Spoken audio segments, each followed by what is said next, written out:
This time it's the other way around.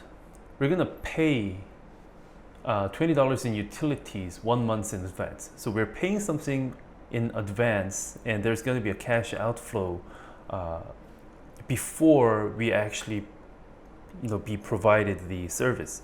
So it's kind of like the local fitness center case, but you're thinking from the customer side rather than the fitness center side.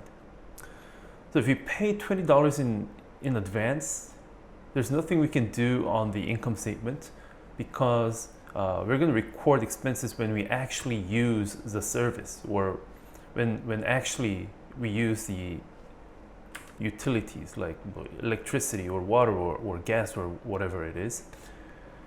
So we're going to start from zero, but sadly there's going to be a cash outflow worth $20. And utility fees are operating expenses, so we're going to do an increase in prepaid expenses. Are prepaid expenses an asset or a liability? Clearly, prepaid expenses will give us benefits in the future. So future economic benefits, so therefore it is an asset. And because it is an asset, we're going to do a negative adjustment for the increases in assets. So now the balance matches once again. So according to our formula, changes in cash will affect year-end cash balances by 20. And obviously now we have $20 worth of prepaid expenses recorded as assets. So the big picture, cash has been just converted to prepaid expenses, and nothing has been recorded yet on the income statement, and we just made simple adjustments to the cash flow statement. So this is fairly simple.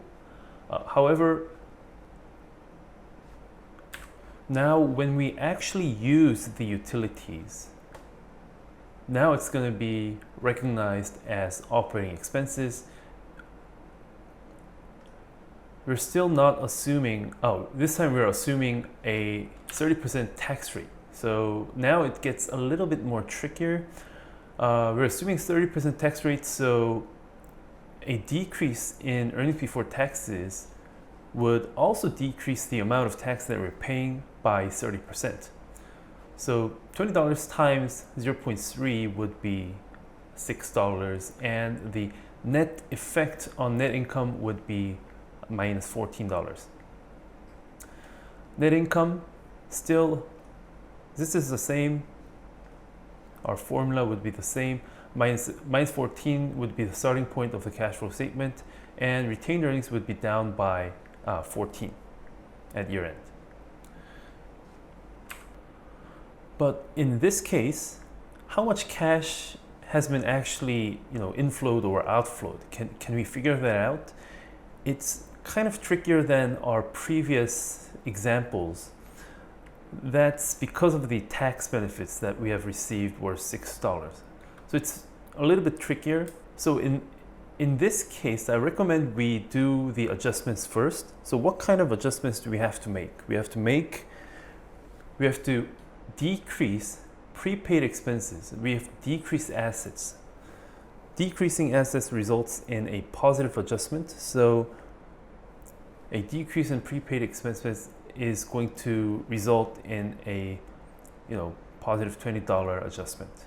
So in the end, cash is going to make a $6 worth inflow.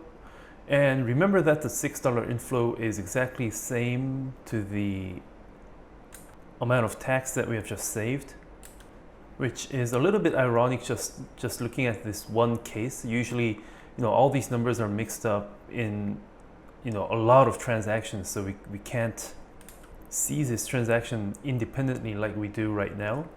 But anyways, an increase in operating expenses, it resulted in lower tax, and from a cash basis, we're actually getting cash benefits.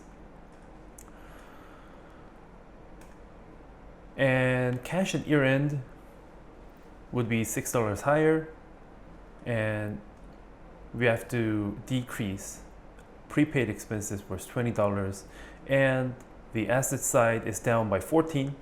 The liabilities and equity side is also down by 14, so the balance matches. So to sum up, operating expenses will increase by $20. So pre-tax income is down by 20, net income by 14, assuming a 30% tax rate. We're going to start from 14, minus 14, but the increase in prepaid expenses now reverse, and cash worth $6 is now saved. Cash is up by 6, prepaid expenses return to its original level, so a minus 20 on prepaid expenses. So the asset side is down by 14, and retained earnings also is down by 14, thus balancing both sides. So from now on, we're going to do a lot of cases with assuming tax rates, especially when the transaction itself is simple. We're going to assume tax rates as well. So even if you haven't understood this, perfectly right now, no worries. We have many problems to solve in future exercises.